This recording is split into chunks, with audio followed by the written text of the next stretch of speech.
알겠습니다. 먼저 이제 구수대 개인 생애에 대해서 한 몇 가지 여쭤보도록 하겠습니다. 네. 생년월일, 고향, 가족 관계에 대해서 간단히 좀 말씀해 주십시오. 1929년 예, 3월 15일 예, 강원도 철원에서 태어났어요. 예. 가족 관계. 그래가지고 이제 5살 때 강원도 양구라는 데로 옮겨가지고 초등학교는 양구 초등학교죠. 예. 그때는 그 들어갈 때는 보통학교라고 그랬어요. 예, 그리고 졸업 맡을 때는 심상수학교라고 그래서 아, 양구 심상수학교를 6년 동안 졸업 맡고 그 다음에 이제 서울에 와서 한성장업학교인데 예, 졸업 맡았어요. 그런데 그때는 그 중학교가 정규가 5년제였어요. 예, 일제시대. 그런데 그 전쟁 말기가 됐거든. 45년에 졸업을 받았는데 5년 졸업받는 사람하고 4년 졸업받는 사람을 한꺼번에 같이 졸업을 시켰어요. 예. 그래서 나는 중학교를 갔다가 4년 다니고 졸업을 맡았죠. 예, 그게 해방됐을 때가 17살 때. 음, 그리고 이제 연희 전문학교에 들어갔죠. 해방 그 해에 1945년에 연희 전문학교에 들어갔는데 그다음에 이제 연희 전문학교가 연희 대학교가 됐어요. 예, 그래서 46년에 연희 대학교가 됐는데 난 이제 그 전문학교에 2년 마치고 전문학교는 3년 다녀야 되는 건데 2년 마치고 그 대학교 1학년으로 예. 옮겼죠. 그래서 우리 연희대학교에 정치외교학과 47학번으로 돼 있어요. 예, 그리고 이제 51년에 졸업장을 탔는데 그게 6.25 사변이 대학교 4학년 때 일어났거든요.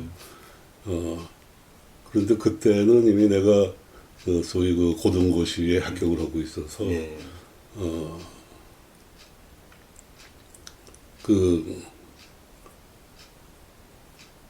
그냥 4학년 다니다가 부산에 내려가가지고 외무부 직원이 됐어요. 예, 4학년인데 이제 그 6.25 사변이 50년에 일어났는데 내가 3학년 때 이제 합격 건심이거든요. 그러니까 외무부에서 한번 연락이 와서 가니까 뭐 나올 생각이 있으면 나와도 좋다고 그러는데 그때 1년 더 다니면 졸업 맡으니까 졸업을 맡은 다음에 이제 오겠다고. 그리고 이제 4학년 다니기 시작을 했는데 6.25 사변이 났거든.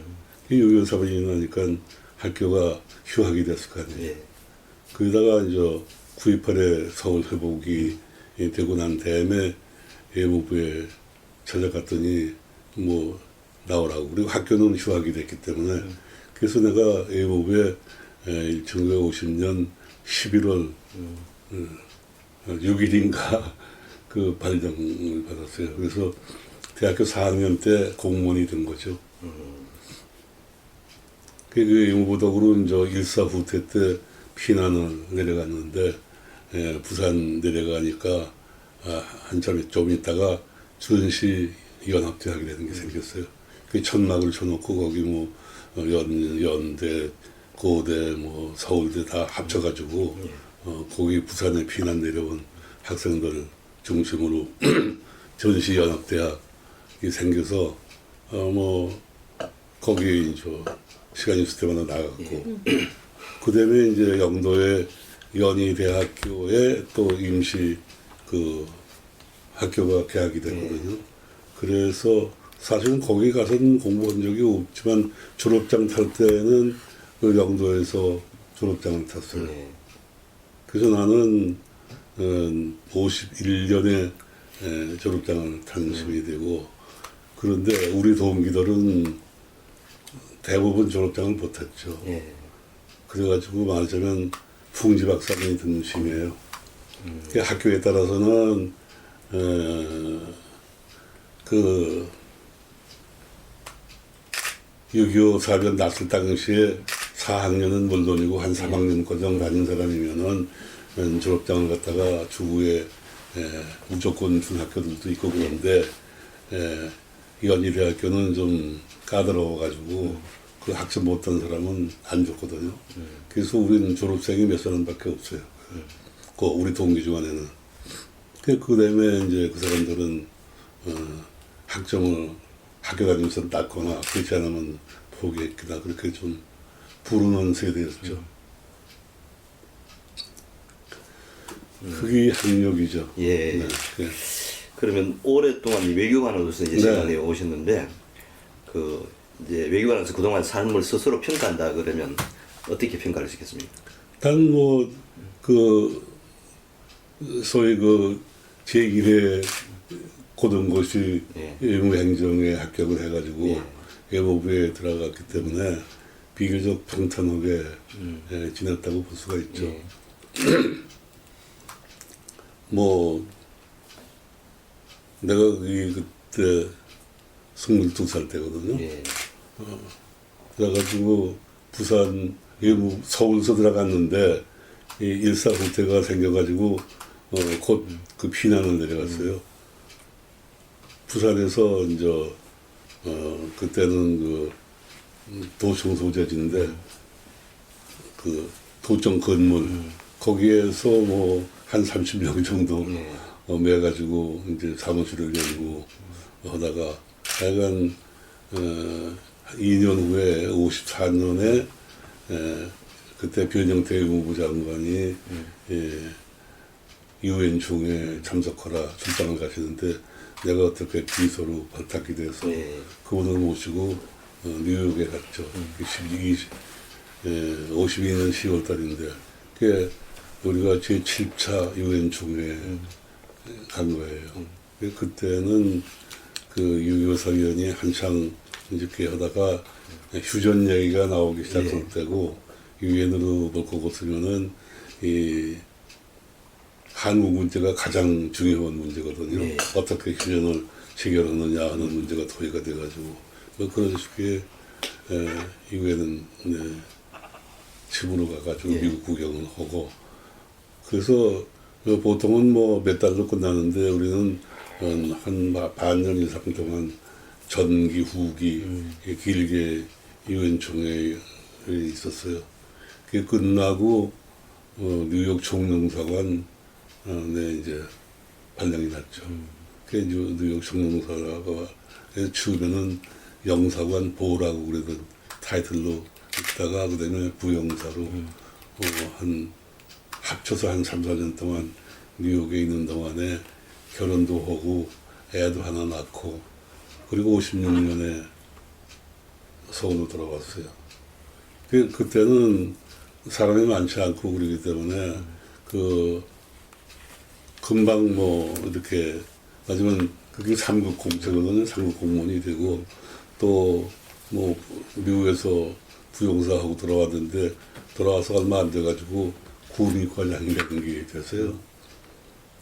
그 지금 생각하면 좀 황당한 것이지만 외무에서 국이 몇 개밖에 없었는데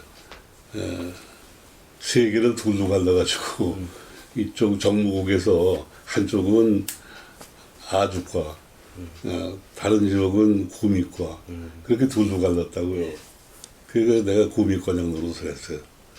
그다음에 이제 조약과장이라는 걸 하다가 주민대사관에 또 1등 서관으로 돼가지고 주민대사관에 갔죠.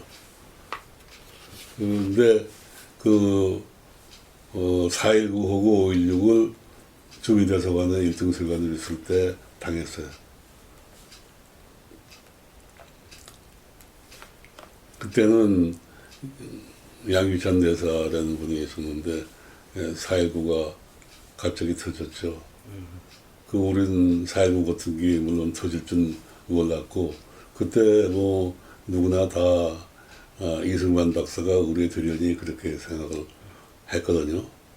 그리고 사실상 그랬을 건데 그게 국가적으로 봐가지고 다행인지 불행인지 모르지만은 그 부통령 이기붕 씨 때문에 이제 문제가 생긴 거거든요. 이승만 박사는 전혀 이승만 박사에 대해서는 문제가 없었던 건데 그렇게 볼 것 같으면은 개인적으로 상당히 참 안 된 얘기고 또 국가적으로 볼 것 같으면은 그 4.19 계기를 해가지고 우리나라 사회가 많이 변천이 되고 특히 그 이후에 또 5.16이라는 걸 거치면서 우리나라가 근대화에 굉장히 박차를 가하게 되고 이렇게 돼서 그때 4.19가 안 일어나고 평온하게 이렇게 끝났으면 어땠을까 그런 생각을 가끔 해보면은 국가적인 견지에서는 일어난 게 좋았고 이승만 박사 개인을 보면 참 안 됐다. 본인 책임도 아니고 본인이 그렇거든요. 근데 요새 이제 내가 나이 먹으면서 느껴지는 거는 우리가 역사를 볼 때 지금의 수준으로 다 이렇게 판단을 해가지고 그래서는 안 돼요. 그 요새 보면 말이죠. 우리는 그 시대를 겪어온 사람보다도 지금 그 전혀 보지도 못하고 자란 세대가 왈가왈부하고 뭐래 자기가 아는 체하고 좋았다 나빴다 뭐 아무런 시기였다 희망의 시기였다 뭐 이렇게 하는 걸 보면은 좀 이게 무섭구나 그런 생각도 나죠. 근데 하여간 그 4.19가 터져가지고 대사가 바뀌었잖아요. 그 우리나라는 아시겠지만 이런 얘기 계속해서 해도 괜찮아요? 좀 짧게 좀 네. 해주세요. 공직 올림픽하고 관계가 되는 거니까 이게. 예. 그 거기 있는 동안에 얼마 있다가 5.16이 났거든요. 그 5.16이 나가지고 또 대사가 바뀌고 그 5.16 후에 한국에 돌아왔어요. 근데 한 가지 지금 그때죠 외교관들이 그 가족을 못 데려갔어요. 그 대사는 그냥 가족을 데려갈 수가 있지만 기타 직원은 1등 서기관 이상은 와이프만 데려갈 수가 있고 애는 못 데려가서 나도 와이프는 같이 갔는데 애가 그때 셋이 있었는데 셋을 갖다가 한국에다 놓고 갔죠. 그리고 워싱턴 있는 동안에 애가 하나 그렇게 그런 시기가 있었어요. 그리고 이제 거기서 1등 서기관을 마치고 5.16 후에 서울에 돌아와가지고 내가 정무국장을 하고 방교국장을 하고 그리고 그 이듬해 저희 주중대사관 지금 대만이죠. 대만의 참사관으로 가서 한 2년 동안 있다가 서울에 돌아와서 동산국장이라는 게 됐죠. 그런 과정에서 특히 동산국장 할 때가 박정희 대통령의 수출 제일주의, 수출 증진으로 뭐 상당히 이렇게가 돼가지고 동산국장으로서는 상당히 나로서는 세계에서 가장 뜻있고 말하자면 바빴던 시기라고 볼 수가 있죠. 그리고 뭐 한일회담에도 대표로 참석을 하고 월남 파병에도 뭐 그때 그 14개 조항이라고 그래가지고 우리가 그 합의한 게 있는데 그거에도 뭐 상당히 주역 역할을 하고 뭐 등등 나름대로 꽤 그게 있어. 그러다가 이제 차관보가 됐어요. 그 차관보를 하고 그 일부에서는 그 이제 초대 차관보거든요. 그때는 이제 주미대사관의 공사로 가 있다가 거기서 아프리카의 카메룬이라는 데 대사로 갔죠. 그 소위 이제 특명정권 대사인데 지금은요 아프리카나 이런 지역은 소위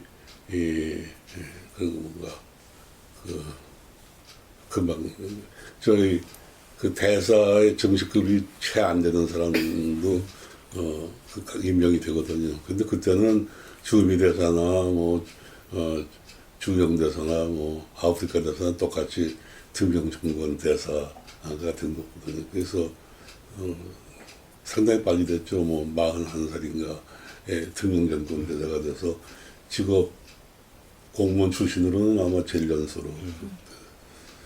그래서 카메룬 지내서 또 그 초대 대사죠. 페루에 초대 대사로 또 갔어요. 예, 거기 가서 한 또 3년 있다가 말레이시아에 와가지고 한 4년 동안 65년, 75년 한 4년 동안 있다가 유엔 대사 명의로 한 1년 있다가 그땐 사실은 유엔에 근무한 것보다도 하버드 대학의 국제문제연구소라는 게 있었는데 거기에 이제 가서 있었죠. 근데 그때 그 박 대통령 시해사건이 생겼어요. 그 몇 달 지나서 시해사건이 그 몇 달 지나서 서울로 돌아왔는데 돌아오니까 이제 전두환 대통령 시대가 된 거죠. 그때 아마 전두환 씨가 아마 대통령까지는 안 됐을 거예요. 저기가 대통령 시기였어도. 그래가지고 여기한 모형군에 나가는데 의무공무원법이라는 게 생겼어요. 그 의무공무원법에 여러 가지 조항이 있지만서도 퇴직, 정년 퇴직 조항이 들어갔거든요. 그 군인 비슷하게 그 연령 정년이 있고 또 계급 정년이 되는 거가 들어가 있어요. 그 연령 정년은 어느 계급 고정은 50세, 그 다음에 공사는 뭐 53세, 등용전권자사는 65세. 그렇게 되니까 나는 그런 그 연령 기준으로 볼 것 같으면 6세, 5세까지 좀 까맣게 남았거든. 그런데 그 계급 정년이라는 게 있어가지고 한 계급에 10년 이상 근무할 수가 없게 돼.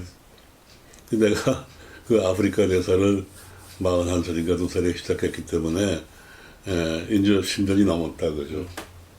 그래서 외무부를 정년 퇴직하게 됐는데 그래도 32년 동안 근무한 거예요, 외무부를. 그 이제 51년에 일단 외무부를 퇴직하는데 그때 그 소위 경과조항이라고 그래가지고 그 2년 동안은 외무부에서 월급을 주기로 돼 있었어요. 네. 그런 상황이에요. 그게 81년. 네. 그때가 이제 내가 대한체육회 부회장 겸 대한올림픽위원회 부위원장으로 선임이 됐어요. 누가 선거를 해야될지 모르지만 하여간 의무를 갖다 그때 그렇게 그만두는 상황에서 이제 마침 대한체육회 그래서 가게 된 거죠. 예. 이제 왜 가게 됐느냐 그러면 뭐 이렇게 의무부에 있다가 갑자기 들어간 게 의무부에서 정년퇴직을 하게 됐을 때 그래서 가게 됐을 때 가보니까 그게 81년 5월 달쯤 아마 그 올림픽 서울 올림픽에 대해서 신청서를 제출한 직후예요. 네. 직후인데 올림픽 유치 활동을 그러니까 좀 적극적으로 시작할 때인데 이걸 뭐 하느냐 안 하느냐 그런 것도 있었지만은 우리가 신청서를 냈기 때문에 IOC 또 아녹이라고 그래가지고 국제 그 올림픽 각국 올림픽위원회 연합회 또 국제경기연맹 세 군데에서 조사단이 오기 시작을 했어요. 그래서 내가 거기까지 체육회에 나가기 전에 이미 IOC 조사단하고 또 국제 아노크 조사단은 다녀갔고 내가 그 체육회에 나가서 제일 먼저 한 일이 국제경기연맹 대표로 조사단이라고 혼자 왔으니까 그래도 조사단 대표로 온 분을 영접하고 그 사람을 안내하고 이제 그런 거가 내가 체육회에 가서 제일 먼저 첫 번 한 일이죠.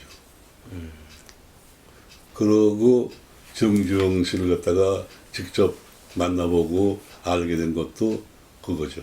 그때 처음 만났. 그때죠. 그럼 그 처음 만났을 때 좀 인상이 어땠어요? 그 이제 정 씨하고의 관계를 나는 그 전에 정주영 씨를 난 본 적이 있는지 없는지 그런데 이 정인영 씨라고 그 동생은 잘 알아요. 우리가 주민대사관에서 공사를 할 때 그분이 자주 왔거든요. 워싱턴에 자주 왔는데 정정 씨보다는 키가 짤막하고 또 말도 굉장히 빨리 하고 뭐 그래서 따발총이라고 그랬거든요. 그 정인영 씨하고 또 정세영 씨는 그때 유학을 와가지고 있었어요. 예. 그 워싱턴에 있었기 때문에 가끔 가다가 대사관에 들러서 이제 만나보고 뭐 가깝진 않았지만은 하여간 그러니까 난 대사관에 공사할 때 그러니까 이제 정세영 씨는 마지막 학생 행심이니까 예.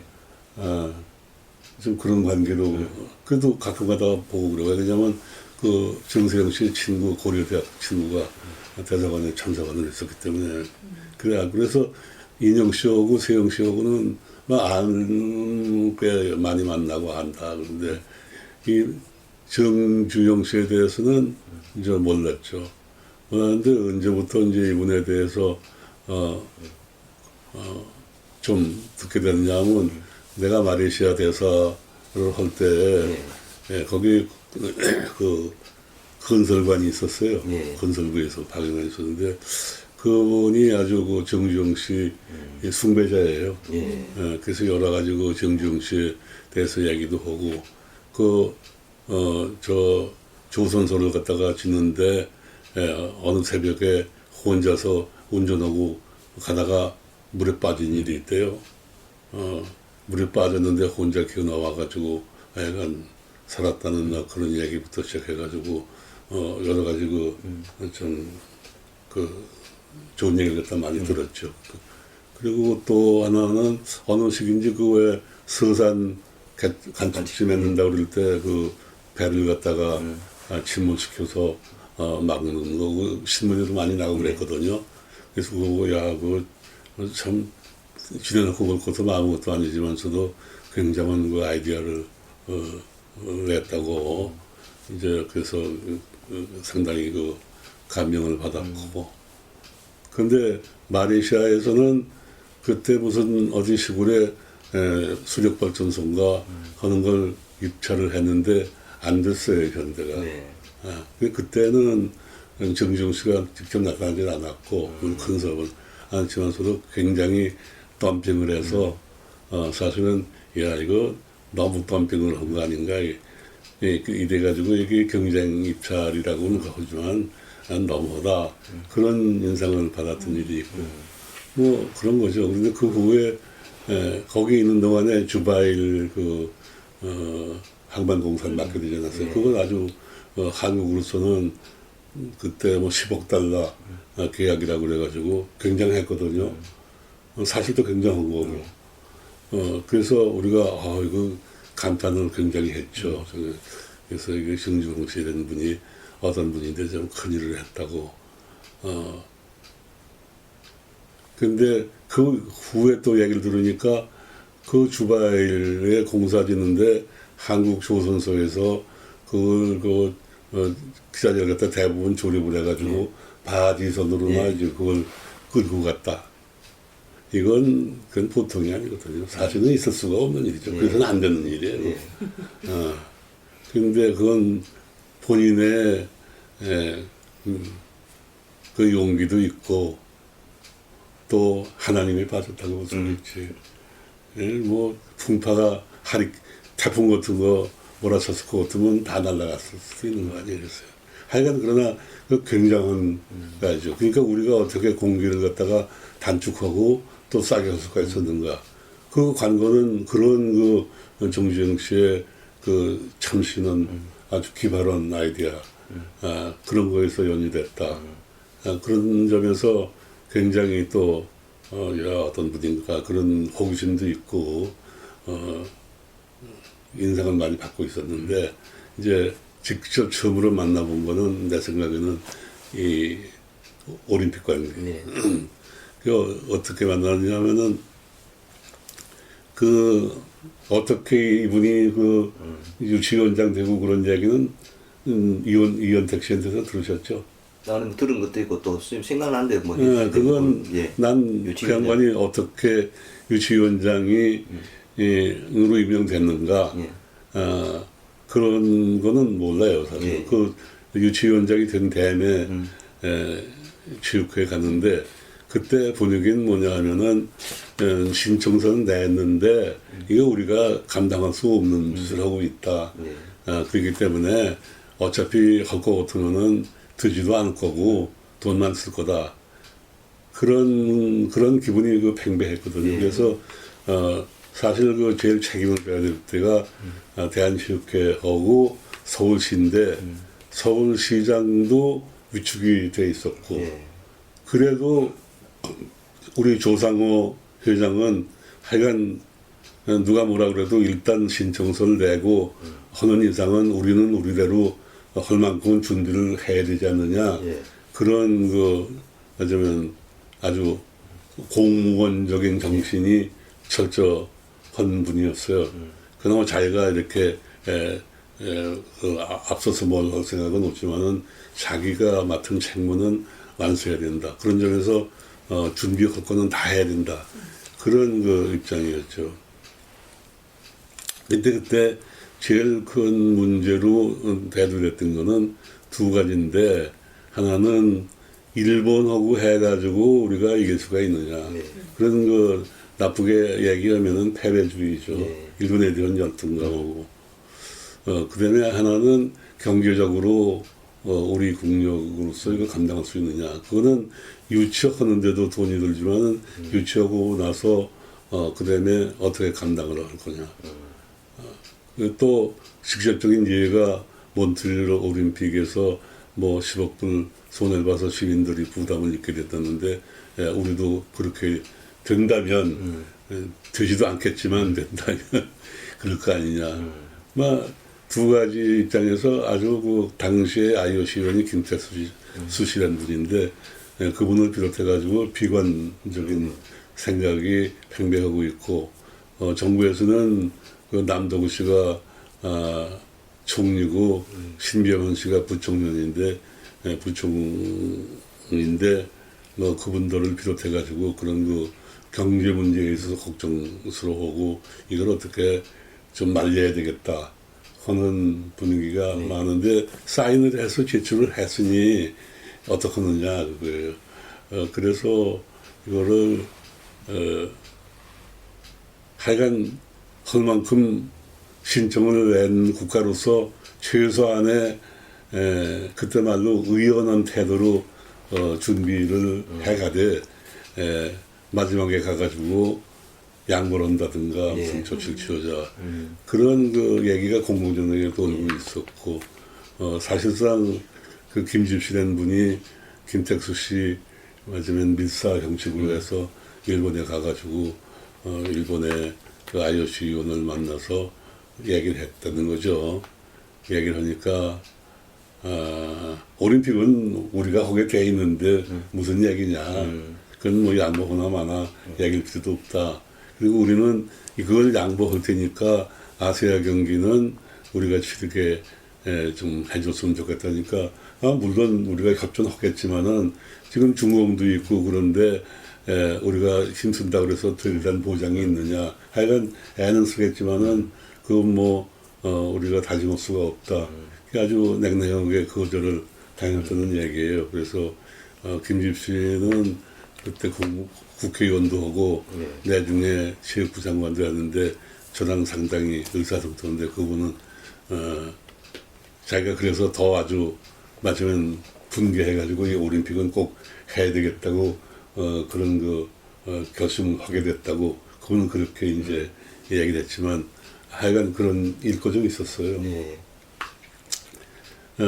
그러니까 분위기는 좋지 않지만 신청 국가로서 해야 되는 의무는 해야 되는데, 처음에 말씀드린 대로 조사단이 오기 시작했다.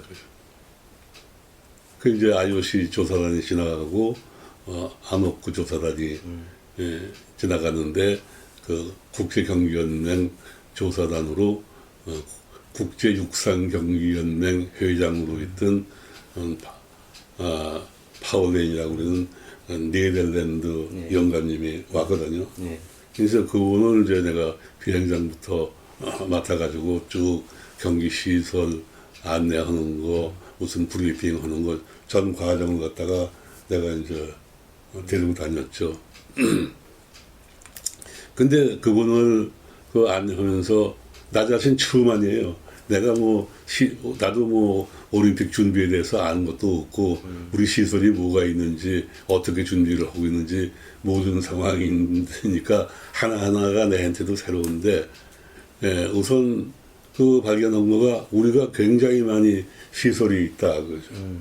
그래서, 지금 잠실에 있는 데를 가보니까, 그때 지금 그 종합경기장 메인 스테디움에 골조 공사가 그 끝나가고 있었어요.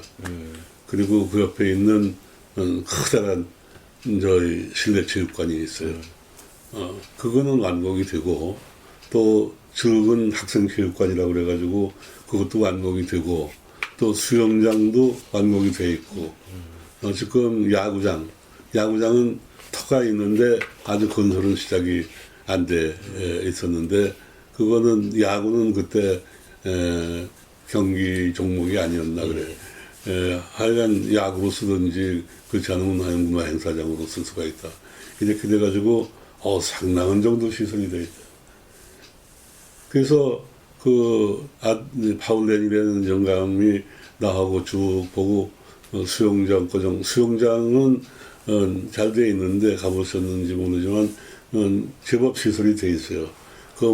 다이빙도 하게 돼 있고 다이빙하면 밑에서 지하실에 가가지고 사진 찍는 그런 시설도 돼 있고 돼 있다고요. 단지 그 좌석수가 좀 부족하다 뭐 그런 얘기였어요. 근데 그 다음에 메인 스테디움 가다가 이걸 보더니 이 영감이 나보고 한 얘기가 아주 놀랬다고 자기가 이 정도 시설일 것 같으면은 84년도 LA 올림픽이 문제가 생기면 서울에서 84년 올림픽도 할 수 있지 않겠느냐 그렇게 얘기를 하더라고요. 그래서 내가 아니 뭐 농담이 아니냐고 그랬더니 그렇지 않다고. 그래서 내가 아주 나 자신 놀랬다. 왜 그렇게 됐느냐 할 것 같으면은 우리가 박정희 대통령 계실 때 60년대에 아시아 경기대회를 유치하겠다고 신청을 했는데 그때 경제개발 뭐 5개년 계획 하는 과정에서 자금도 없고 우리 능력이 아주 그런 경기대회 이런 시기상조다. 이래가지고 반납을 했거든요. 네. 반납을 하고 보니 반납한 거가 생비스럽기도 하고 또 그다음에 방콕에서 열렸어요. 방콕에다가 우리가 돈도 뭐 벌금도 내고 또 경비 지원도 하고 이렇게 됐거든요. 그래서 그걸 아주 비용도 안 든 게 아니고 들고 망신만 당했다 그런 기분에 우리가 아시아 경기는 조선권 시대에 꼭 해야 되겠다 그런 결심들을 한 모양이에요. 그래서 그때부터 경기장 건설을 시작한 거거든요. 그러니까 잠실에 있는 체육시설이라는 거는 우리가 올림픽을 위해서 시작한 거가 아니고 그 아시아 경기 대회를 열기 위한 시설로 준비가 시작된 거죠. 근데 결과적으로는 올림픽을 위해서 사용했기 때문에 우리는 88 올림픽을 위한 시설을 박정희 대통령 때 일찌감치 시작을 했다고 볼 수가 있어요. 그래서 유치할 땐 그래서 그 조사하고 난 다음에 그 영감이 보고를 냈는데 일본의 나고야는 가보니까 나고야나 뭐 한 서울이나 다 할 만한 자격은 있더라. 있는데 서울에는 시설이 있고 나고야에는 시설은 도면상에밖에 없다. 그렇게 보고를 낸 거거든요. 그러니까 세계 사람들도 깜짝 놀란 거죠. IOC원들도. 그리고 저 자신 굉장히 아주 용기를 갖다가 얻은 거예요. 그럼 그런데 올림픽 유치에 대해 가지고는 우리 그 창업자께서는 어떤 생각을 갖고 있어요? 그 당시 굉장히 부정적인 여론이 많았다 아닙니까? 그분은 여러 사람 얘기가 본인이 정부에서 하다 보니까 그냥 국무총리가 유치위원장이 된다거나 서울시장이 그때는 체육부는 없었어요. 서울시장이 유치위원장이 된다든가 거기에 책임질 사람이 없으니까 그리고 그러니까 자기한테 때 맞겠다 그렇게 안 되는 거 자기한테 때 맡겨서 안 될 때 그 책임은 민간인한테 지우겠다 그런 차원에서 자기가 증발됐다 그런 식으로 생각하는 지 않았나 그렇게 생각하는 사람들이 많이 있죠. 근데 사실상 내가 저희 체육회 나가 보니까 예. 그때는 우교동에 우리 체육회 사무실이 있었는데 2층 방 하나의 앞에다가 그 서울올림픽 유치원이라고 쪽 간판이 하나 붙어 있었지만은 거기 사무국도 형성이 안 돼 있었고 그리고 정주영 씨가 한 번도 그 방문한 적이 없어요. 그리고 또 뭐 체육회나 정부에서 정주영 씨한테서 그때 거 정말이지 예, 그렇게 임명은 했지만 올림픽에 대해 가지고 같이 무슨 협의를 하고 그런 일도 없었다고 생각을 해요. 그런데 이제 그 조사단이 오니까 조사단이랑 같이 식사를 하고 그럴 때 이제 나타나시게 됐는데 우리 때도 이 파울렌이라는 영감님하고 이걸 한 다음에 파울렌 그 시설 그 얘기를 하면서 그다음에 이제 저희 서울시에서 그 브리핑 룸 같은 걸 하나 만들어 가지고 있었어요. 옆에 그 실내 경기장에.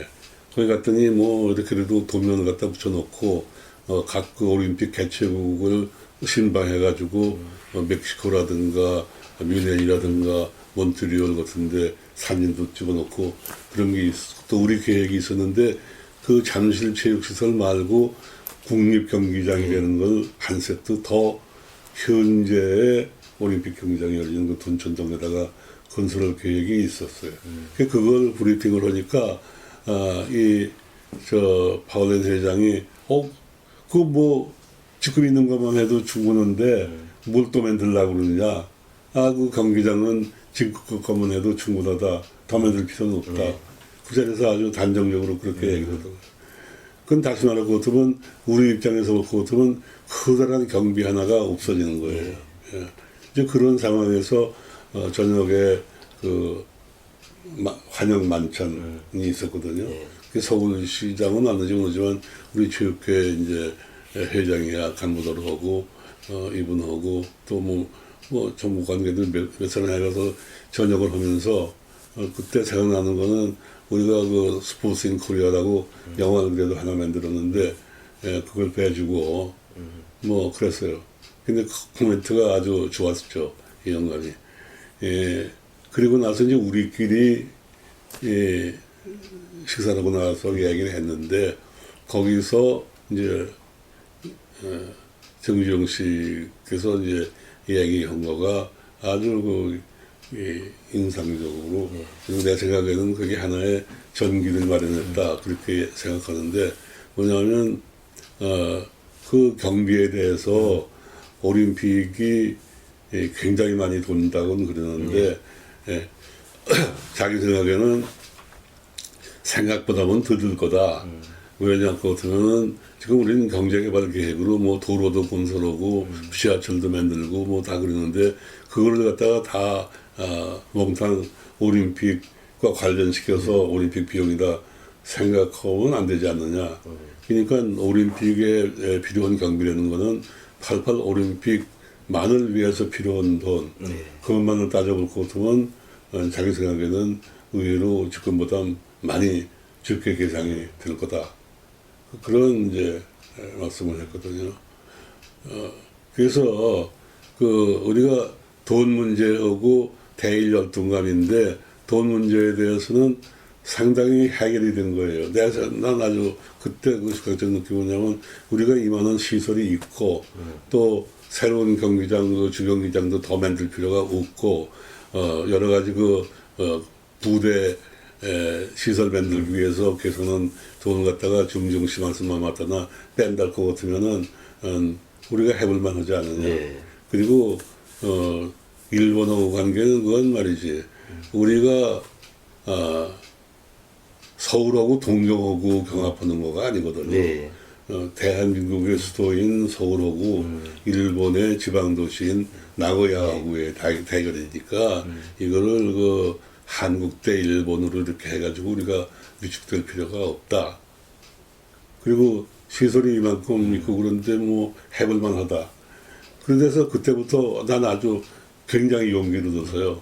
뭐 자랑은 아니지만은 완전히 낙관론자가 됐어요. 원래 성격도 좀 낙관적이지만은 그걸 계기로 해가지고 낙관론자가 됐어요. 그래서 뭐 누구를 만나든지 간에 당당하게 우리는 여차여차하게 이 시설이 돼 있고 여차여차하고 그리고 이 얘기를 할 수가 있었죠. 네. 그게 그 계기가 된 겁니다. 그게 첫 번 정지용 씨하고 만난 그거예요. 그래서 거기서 난 그 정지용 씨가 우리를 깨우쳐 준 거가 그 여러 가지 그 부대 경비를 빼고 올림픽 비용은 올림픽에 직접 관계되는 비용만 가지고 계산을 하자. 그런다면은 상당히 액수가 줄어들 수가 있으니까 그렇게 건넬 필요는 없지 않느냐. 그거가 그 중대한 그 우리 심리적인 부담을 하나 경감시켜줬다. 그렇게 생각을 하는데 하여간 그 후에도 무슨 올림픽 우리가 관계 회의에 간다든가 뭐가 그럴 때 지용씨를 불러서 협의를 하고 뭐 그런 일은 없었어요 사실. 그러니까 그냥 그런 식으로 우리한테 주어지는 여건에서 그냥 응대하는 그런 식의 올림픽 준비가 진행이 되고 있었죠. 그럼 그 우리 당시 바덴바덴에 직접 가셨을 거 아닙니까? 예. 그때 분위기는 어땠습니까? 그 분위기가 그렇게 됐는데 우리 대한체육회 입장에서는 그 신청국으로서 할 준비는 다 해야 된다. 네. 이런데 뭐가 있었냐 그 같으면은 카라카스에서